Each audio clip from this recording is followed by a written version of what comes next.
أعوذ بالله السميع العليم من الشيطان الرجيم. بسم الله الرحمن الرحيم. الحمد لله رب العالمين وبه نستعين على أمور الدين وعلى آله وصحبه ومن تبعهم ووالاه. سبحانك لا علم لنا إلا ما علمتنا إنك أنت العليم الحكيم. رب اشرح لي صدري ويسر لي أمري واحلل عقدة من لساني يفقهوا قولي. اللهم افتح حكمتك وانصر علينا من غدائن رحمتك يا أرحم الراحمين. اللهم نور قلوبنا بنور هدايتك كما نورت الأرض بنور شمسك أبدا أبدا برحمتك يا أرحم الراحمين. ربي يسير وتعسير وتعمل بالخير. InsyaAllah sambungan berhubung tentang istinja selain daripada menggunakan air, ya, yaitu kita masuk sambungan yang ada qada hajat dan adab untuk kita qada hajat. Ya, qada hajat ini buang air kecil, buang air besar, itu qada hajat. Adabnya macam mana? Kadang-kadang orang betul lah, ketika buang air besar atau air kecil tidak ada adab langsung.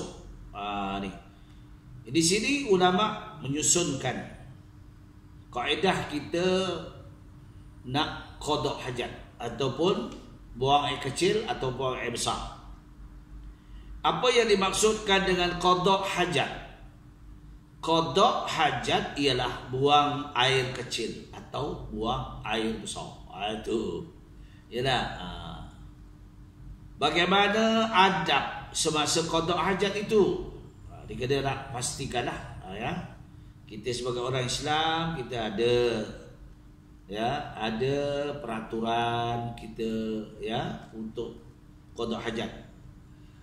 Sebab-sebab dibolehkan, sebab-sebab tidak dibolehkan. Qada hajat itu mempunyai adab yang tertentu, di antaranya pertama, sunat mendahulukan kaki kiri dari kaki kanan ketika nak memasuki ruang tempat air ataupun ruang untuk membuang air besar atau air kecil. Ruang untuk kita, ya, membuang air besar ataupun nak atau berak ataupun kencing lah, senang. Apa doanya? Sebelum masuk itu kena doa, guna kaki kanan, kaki kiri. Masuk guna kaki kiri. Apa doanya? Allahumma inni a'udzubika minal minal khubusi wal khaba'is. Itu yang ringkas lah. Allahumma inni, ya, a'udzubika minal khubusi wal khaba'is.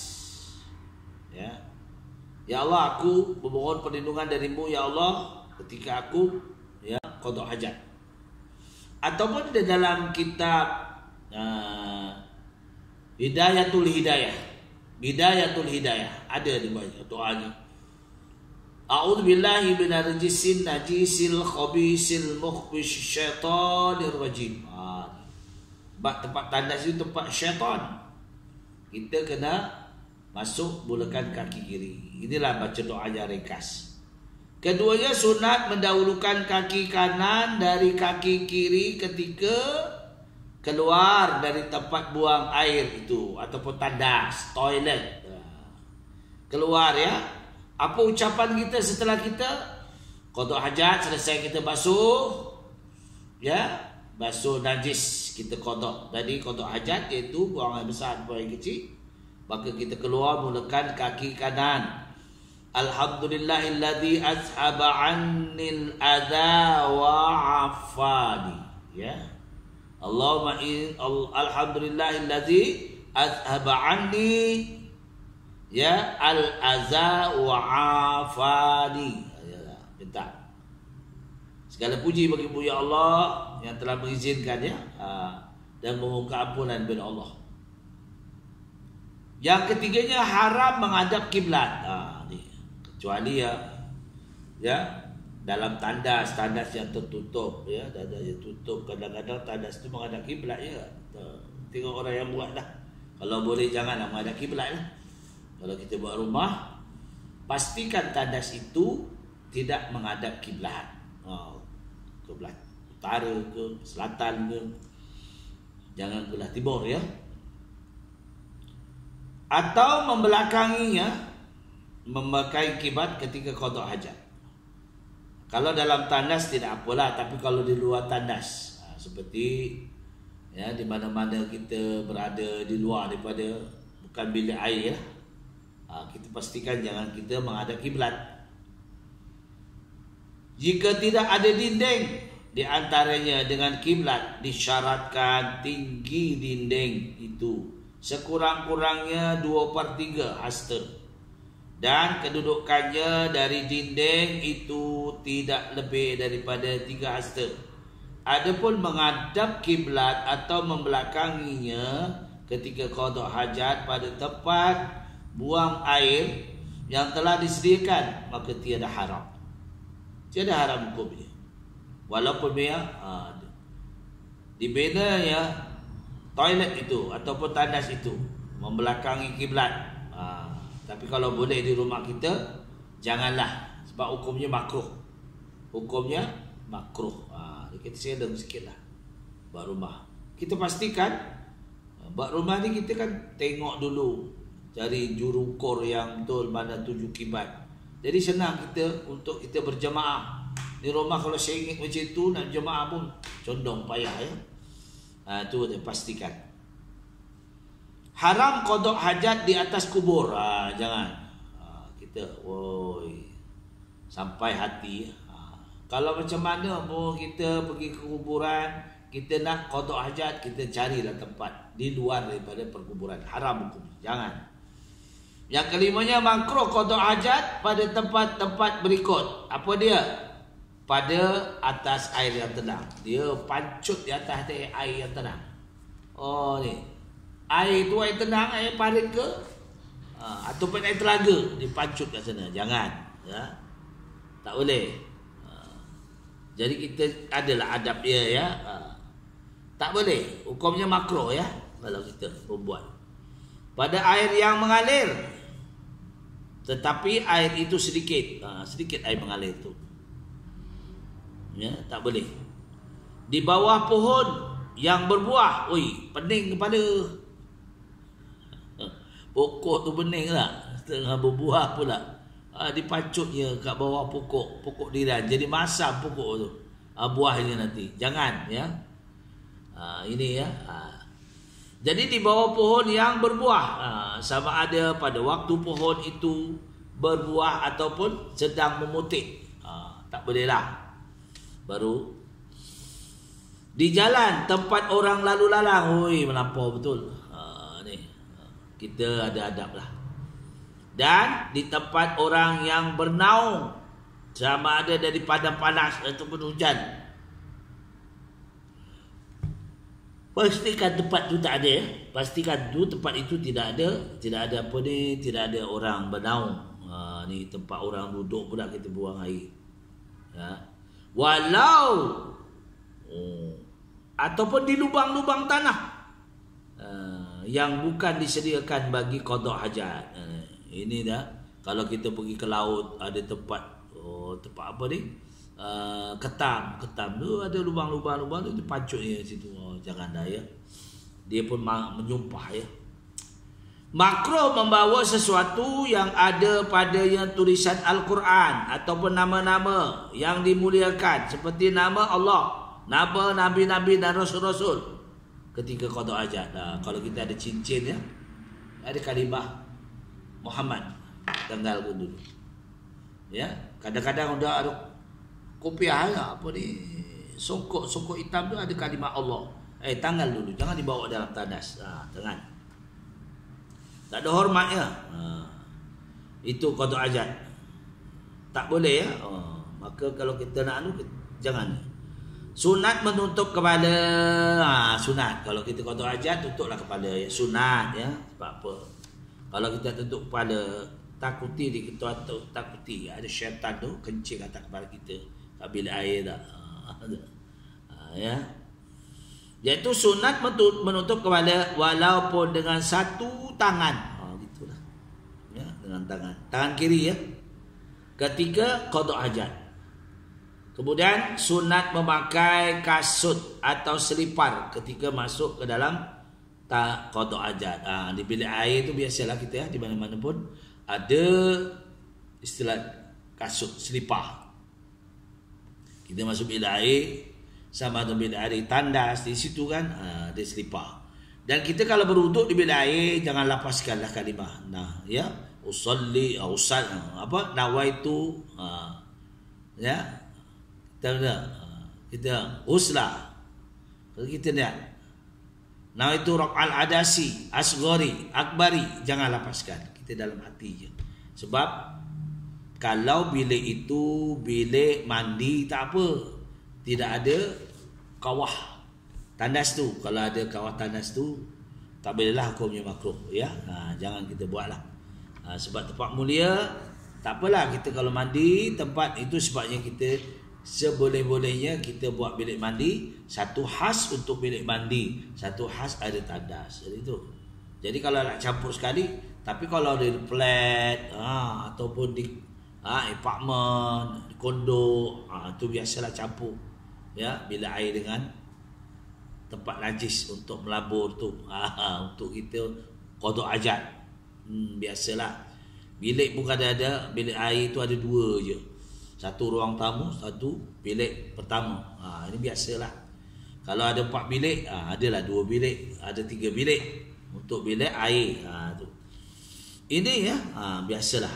Tapi ada juga kita beli rumah jual semedi ke, rumah banglo ke, ada khas dia bagi 2, satu bilik air, satu bilik toilet. Bilik air untuk mandi, satu toilet. Itu yang sebaik-baiknya. Dia kata kalau jangan dipecah lah, sebab ubah suai tak apa. Sebab ini penting ya, jangan kita jaga. Sebab kita nak ambil uduk, kalau di bilik mandi tak apa, kita boleh lapaskan. Ya, tapi kalau kita di tandas ada kawah tu, tempat kita melabur tu, tidaklah boleh dilapaskan. Hukumnya makruh, ya. Hadas, kita masuk bab hadas, selesai dah tentang qada hajat, selesai dah qada hajat. Jadi kesimpulan qada hajat tadi boleh dilakukan tapi ikut adab-adabnya, ya. Adabnya jangan menghadap kiblat, jangan membelakangi kiblat, ya tak? Kalau kita di luar daripada toilet atau bilik air. Kalau bilik air pun kalau kita nak buatlah yang betul-betul tidaklah menghadap kiblat, ya tak? Ni sebab kita nak jaga, ya, kehormatan kiblat tu. Ya, kiblat itu, ya. Baik, selesailah, ya. Kita qada hajat, ada. Selesailah tentang apa istilah istinja semua, ya. Mungkin insya-Allah kalau tak faham ulangi balik. Boleh, ya, dalam ni boleh tengok dalam YouTube saya ni, boleh ulangi balik, insya-Allah. Jadi insya-Allah pada malam ini kita sambung, ya, sambung sedikit. Kerana malam ni dah kita masuk 27 Rabiul Akhir 1442 Hijriah bersamaan hari ini, iaitu berapa hari bulan? Hari ini 12 Desember. Kita nak bahasakan hadas kecil. Berapa bahagian hadas? Hadas itu terbagi kepada 2. Pertama, dinamakan hadas kecil. Ya. Kedua, dinamakan hadas besar. Siapa yang dikatakan berhadas kecil? Yang dikatakan berhadas kecil itu ialah orang yang tidak berwuduk. Tak ada wuduk. Ya, dia tak ada wuduk atau kecil lah. Apa sebabnya orang berhadas kecil? Sebab berhadas kecil, pertama, ya, keluar sesuatu daripada kubul ataupun dubur. Kubul iaitu kemaluan hadapan. Dubur adalah kemaluan belakang ataupun punggung lah, ataupun, ya, di mana tempat buangnya kita berak, ya. Sama ada keluar itu benda suci ataupun benda najis kering ataupun basah, asal keluar je. Ya, itu bukan hadas. Benda biasa atau benda yang luar biasa. Ni. Kejarangan, kalau dia luar biasa itu jarangan, benda yang biasa lah. Sedikit ataupun banyak, dengan sengaja ataupun terpaksa, ataupun angin, melainkan air mani, itu lain dah. Angin terkentut ke, terpegang ke kemaluan kita, tersentuh antara lelaki perempuan yang bukan mahram, ya, yang bukan mahram. Ya, walaupun isteri kita mahram betul batal juga. Sebab dia ajnabi yang kita kahwini, yalah. Itu ya, ada terbatal, terkentut, tersentuh kemaluan, tersentuh wanita ataupun mahram kita misalnya ambil beli barang tersentuh, batal lah dia. Yalah, bukan sengaja pun. Itu hadas kecil. Manakala yang dikata hadas besar itu keluar air mani, atau sama sengaja atau tak sengaja, atau bersama suami isteri walaupun sekejap pada lahzah. Sekejap trup aja. Maka batal juga. Dia hadas besar juga walaupun wajib juga mandi. Baik, hilang akal disebabkan oleh tidur atau pitam atau mabuk atau gila. Tu batal juga. Tu ada kecil. Hilang akal, pingsan dia. Tu batal juga. Tertidur yang tidak tepat ponggong, tertidur atas kursi dulu tidur, ya batal tu. Aku duduk atas kursi mana batal? Jangan. Ya, kecuali kita duduk bersila betul ataupun baring yang tepat. Punggung kita itu ya tidak bergoyang tu dan berbalik-balik, ya tak. Eloknya ambil uduk lah kalau kita tidur, ya. Mereka tidur yang tetap punggungnya pada tempat duduk. Kalau betul-betul lah, takut kita tak tepat punggung. Yang keempat, menyentuh kemaluan anak Adam dengan perut tangan. Perut tangan kalau gitu boleh, di belakang ni. Jadi kemaluan, gitu tak apa. Yang kita punya lah. Orang boleh tak boleh lah. Jangan dengan perut batal. Kalau belakang tak apa. Dengan tidak berlapik. Bersentuh kulit lelaki dengan perempuan yang bukan mahram. Bukan itu batal.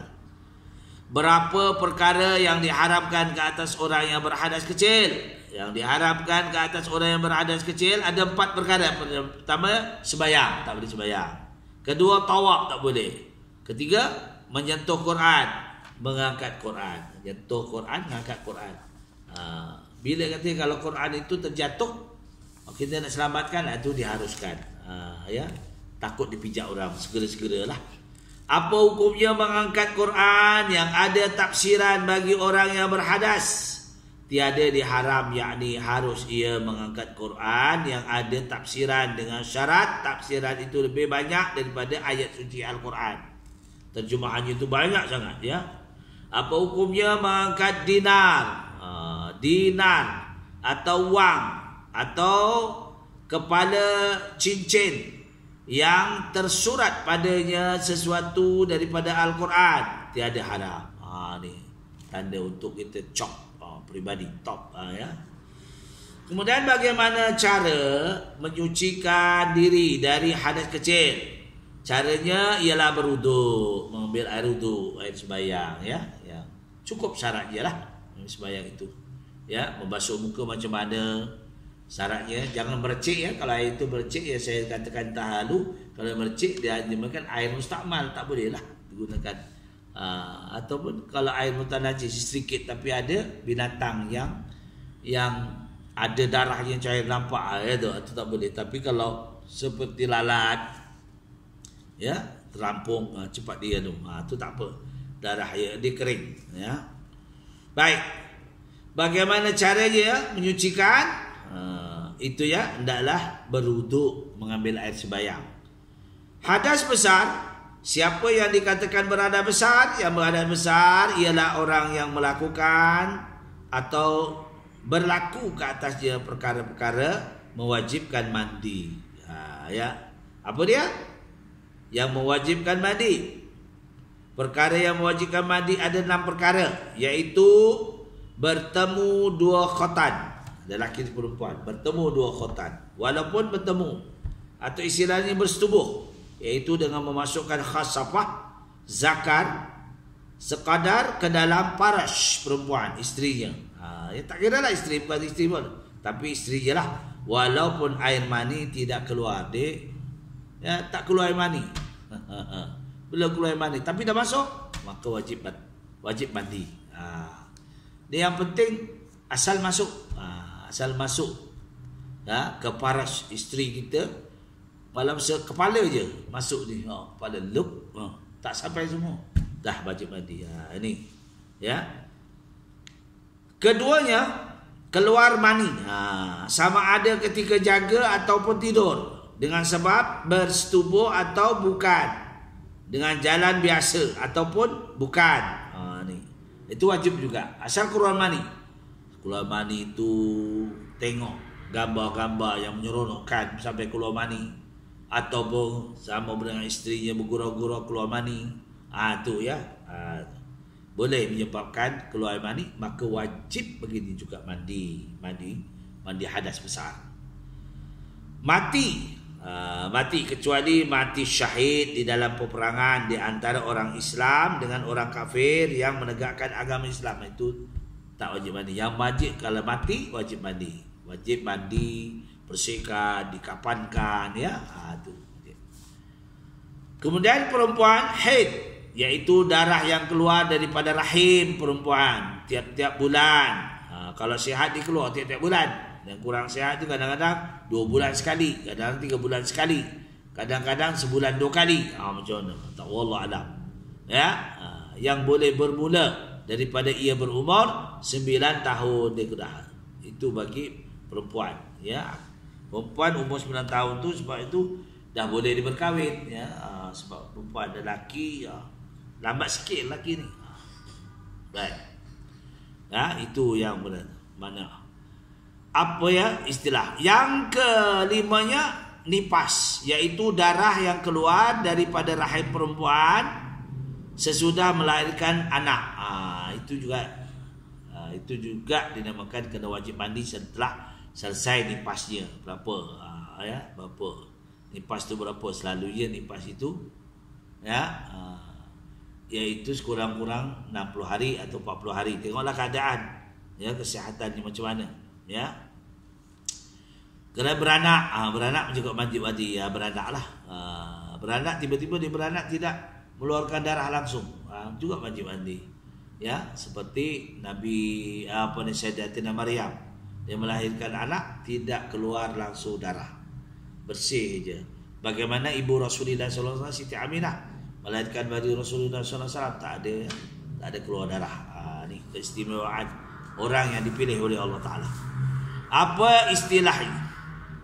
Apakah diistilahkan? Diistilahkan bertemu 2 khotan dan keluar mani.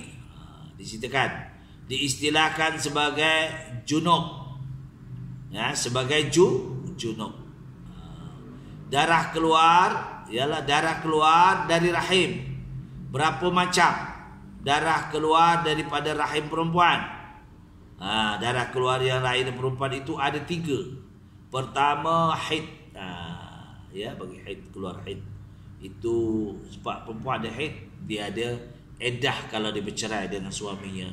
Haid itulah 3 kali dia suci ya. Nifas kerana melahirkan anak, darah nifas. Dan istighadah, iaitu darah yang keluar dari rahim perempuan kerana penyakit. Itu juga kena mandi. Tetapi tengok keadaan lah. Kalau dia wajib juga sembahyang, tiba ya, ni darah penyakit, keluar aja. Ni dia tak tentulah. Biasanya perempuan ni uzur sebulan sekali je. Ini sekejap je keluar darah. Mandi ya. Sebab itulah kita faham darah penyakit, istighadah ya. Tapi kalau darah istighadah tu berpanjangan, adakah tak wajib sembahyang? Wajib sembahyang sebab itu darah penyakit, bukan darah yang ditentukan seperti haid ataupun nifas ya. Nanti diceritakan akan hukumnya insya-Allah. Haid, terangkan kedudukan masa haid ya. Selekas-lekas perempuan mulai datang darah haid itu ialah ketika ia berumur 9 tahun. Dan darah haid itu biasanya datang pada tiap-tiap bulan, iaitu sekurang-kurangnya masa haid itu sehari semalam, paling kurang itu cepat. Atau kebiasaannya 6 atau 7 hari dengan malamnya, dan sebanyak-banyaknya 15 hari ya. Kalau lebih daripada 15 hari itu mungkin dalam darah istighadah. Darah apakah? Darah apa dinamakan jika ia keluar kurang daripada sehari semalam atau lebih dari 15 hari? Ia dinamakan darah istighadah. Istighadah, penyakit. Berapa hari masa suci di antara dua haid? Sekurang-kurangnya masa suci di antara dua haid itu ialah 15 hari. Dan tidak ada had bagi sebanyak-banyak masa suci. Sekurang-kurangnya 2 hari. Tapi ada juga tidak ada had ya. Kurang-kurangnya 15 hari. Ya, dia haid 15 hari. Kalau kadang-kadang sehari semalam pun dah elok dah. Ni bagi ya. Nipas, apakah dikatakan nipas? Terangkan kedudukan masa nipas. Sekurang-kurang masa nipas itu ialah sekali keluar sesudah beranak. Yakni satu lahzah. Ghalibnya 40 hari kebiasaannya. Sebanyak-banyaknya ialah 60 hari. Ada orang kadang-kadang melahirkan anak darah nipas sampai 60 hari. Itu sebabnya.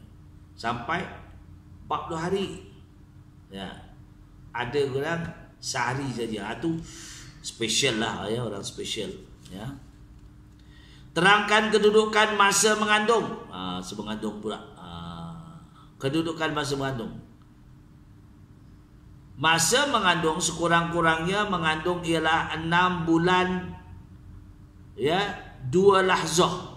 Qarib ia 9 bulan dan kebanyakannya 4 tahun. Aduh, orang mengandung 4 tahun dah lamanya.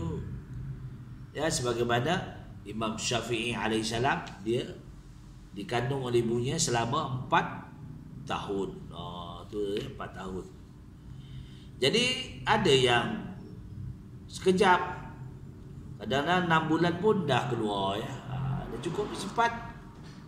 Kadang-kadang 7 bulan, 8 bulan, 9 bulan tu ghalibnya biasaan. Terangkan perkara-perkara yang diharamkan ke atas orang yang junub, yakni bersetubuh keluar air mani. Haram ke atas orang junub itu 6 perkara, iaitu pertama, orang junub dia belum mandi wajib. Iaitu pertama, sembahyang. Kalau kita junub, ada junub, janganlah kita sembahyang dulu. Bas mandi dulu. Ya, mandi. Jangan lewat-lewatkan mandi pula. Sampai tak sembahyang, qada aja. Jangan. Lelaki tak ada qada lah. Lelaki ada sebabnya. Pertama, dia tak boleh sembahyang kerana dia tidur pada awal waktu, tiba-tiba dia bangun tidur pukul 11.30. Terbangun tu tak ada orang gerak, tak ada jam bunyi sedia apa, bangun-bangun pukul 4.30. Habis dah waktu zuhur. Maka itu juga dia maka qada. Ya, qada yang tidak memberi dosa tetapi wajib faur, wajib segera qada. Ya, wajib segera qada. Jangan tanggung-tanggung, aku dah nanti je lah. Tak boleh. Segera qada, segera faur. Qada cepat-cepat. Tu. Ada sebabnya. Sebab dia terlena tidur kerana letih kerja. Itu dimaafkan, tidak berdosa. Tapi sengaja nanti azan dah bunyi dia tidur. Bangun-bangun, itu pun tak boleh.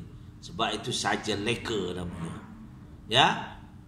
Atau penyentuh tawaf tak boleh. Kedua, tawaf tak boleh. Lagi tak boleh. Sembahyang tak boleh, tawaf tak boleh, menyentuh Quran tak boleh, mengangkat Quran tak boleh, membaca Al-Quran walaupun satu ayat ataupun satu huruf dengan perlahan atau nyaring, itu pun tak boleh. Baca Quran. Dia uzur baca Quran. Yang keenam, berhenti di dalam masjid walaupun pada qadar tamakninah. Janganlah lalu masjid, luar masjid pun tak apa ya. Adakah haram jika ia membaca Quran dengan niat zikir semata-mata? Tidak haram. Kalau dia baca Quran niat zikir. Bismillahirrahmanirrahim, pakai kasut. Alhamdulillahirrabbilalamin, kenyang makan. Tu. Ya, niat zikir. Tapi kalau kita tu dah, bagaimana? Ada orang soal kat dia, macam mana? keluarganya bernikah di dalam masjid, kita ni uzur, kita ikut nak tengok dia bernikah, boleh tak boleh? Tak boleh. Awak tu perempuan, ya, dalam keadaan haid. Bila keadaan haid masuk masjid dia tak boleh, ya. Itulah sebabnya orang-orang yang kerja dalam masjid tu banyakkan orang yang Aisyah ni tak ada haid lagi. Tak ada haid tak apa lah. Ini dalam haid ada kawannya bernikah ataupun saudaranya bernikah di dalam masjid, dia tak haid. Munasabah lah sikit, dia tak. Di masjid tempat suci, kalau awak tu ada hadas, pandai-pandai lah menyesuaikan. Jangan masuk dalam masjid. Ini kadang-kadang berlaku, minta maaf ni berlaku kadang-kadang. Ya Allah, tak faham, ya tak? Ya sangat nak tengok orang bernikah tu dalam masjid. Dia tak? Bila time azan, dia duduk dua pula, tak mau ikut sembahyang. Ya, inilah berlaku, ya, zaman mutakhir ini, ya. Dia menghormati yang kawan saudara yang nak nikah tu, tapi waktu sembahyang bawalah telekung. Ya, ni lelaki alhamdulillah lah, ni kaum wanita. Jadi kalau dia uzur, kenapa masuk dalam masjid? Kalau orang masuk dalam masjid, mana orang tak uzur? Itu kena faham. Jadi adakah haram jika ia membaca Quran dengan niat zikir? Hukum tidak haram. Adakah haram ia lakukan dalam masjid, lalu dia dalam masjid tidak berhenti? Tidaklah haram. Dia lalu, ya, lalu. Tetapi jika ia berulang alik, maka haram, ya. Itulah. Setelah itu berkongsi, insya-Allah terangkan masa akan datang perkara-perkara yang dilarang ketika kita berhadas. Yang baik semua daripada Allah, mana kekurangan saya mohon maghfirah Allah. Aku qouli hadza astaghfirullahalazim wa lakum wa billahi taufiq wal hidayah. Wassalamualaikum warahmatullahi wabarakatuh.